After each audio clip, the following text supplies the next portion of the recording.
La Fondation Marie-Esther présente Chronique Santé.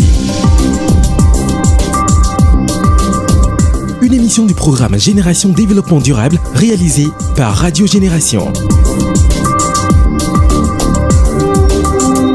Aujourd'hui, nous parlerons de la fistule. Il existe différents types de fistules, mais celle qui nous intéresse aujourd'hui est la fistule obstétricale. Et Dr Moquet, gynécologue obstétricienne, est sur notre plateau pour nous en dire plus. Bonjour Dr Moquet et bienvenue.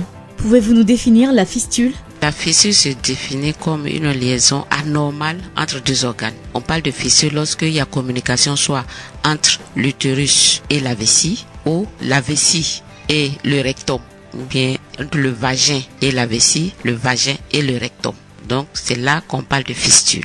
Fistule vésico-vaginale, fistule recto-vaginale. Qu'est-ce qui est à l'origine de cette maladie ?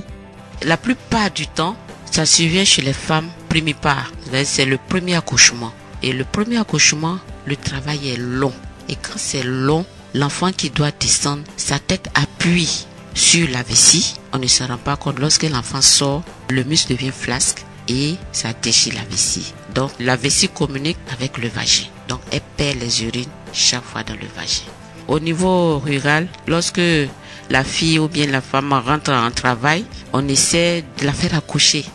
Et c'est lorsque on n'y arrive pas, on s'en va à l'hôpital. Arrivé à l'hôpital, c'est tard parce que la tête a appuyé longtemps sur la vessie.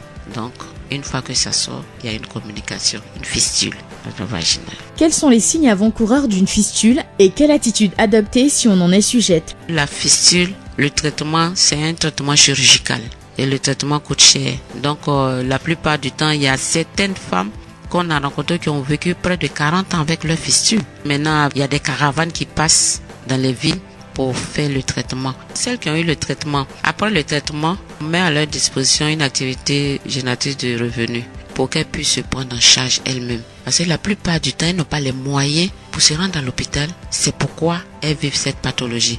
Par exemple, une femme qui en travaille, il faudrait qu'on aille voir son mari pour qu'il donne l'argent pour pouvoir aller à l'hôpital pour pouvoir accoucher. Et le mari dit qu'il n'a rien. Au village, on est obligé de la prendre en charge. Or, elle-même, si elle avait les moyens, dès qu'elle a mal, elle aurait dû se rendre à l'hôpital.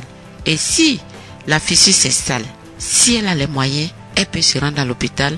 Même si on ne la prend pas en charge immédiatement, on peut lui donner un traitement palliatif pour que, au moment opportun, on puisse la prendre en charge. Radio Génération, la première radio 100% développement durable. Docteur Moquet, encore une fois, merci de votre disponibilité. On espère encore avoir apporté un éclairci sur cette maladie qu'est la fistule obstétricale. La bonne nouvelle, c'est que la fistule se soigne. C'est pourquoi il est nécessaire de signaler les femmes qui en souffrent afin qu'une prise en charge soit faite au plus tôt. Voilà qui marque la fin de ce Chronique Santé. Je vous retrouve très vite pour un autre numéro. Bonne suite de programme sur Radio Génération. C'était Chronique Santé, une émission du programme Génération Développement Durable de la Fondation Marie-Esther.